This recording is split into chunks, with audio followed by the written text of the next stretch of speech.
Ти ки свършиш работа, ама тя взима от тебе 10 яйца, чука такъвто, 5-6 се улучват хубави, другите жълтъците кот белтъка, и жълтъка конска пекучи. Нищо не мяса. Пикня. И утре никъм като донесеш от тойте и хубави да са, няма да варят. И се оправим. Хубаво правите са. Отшъл един взимал сърне. Това хубаво, отрязахме другия кълъп, не била.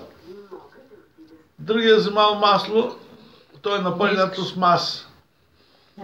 Това не е стъкъл, това не е сунъкъл.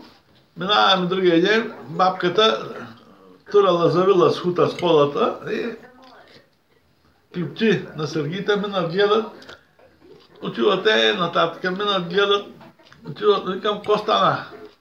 За кое? За коя Мария ти разправях я, викам. Всеки седиш, няма... Преди дойде за 10-15 минути, проведеш, когато носиш траванчето и си търгите си отиваш. Населно си гледаш животните, гледаш се работа, манджа си работа. Всеки седиш до 3 часа, викам, на пазара и нищо няма проведеш. Оти, сама подръска пътката. Не можеш да бъркаш хубавото с лошото. Те искат в едно кафече да турнем гарга и славейче и да варяло. Не може, майка. Гаргата се го клавте в главата, в очите, в главата и накрая ке го отрепи. Искат хубавото да го сешали с лошото и да варяло. Да се размешало. Няма, майка. Времето на баланти мина. Да здраве.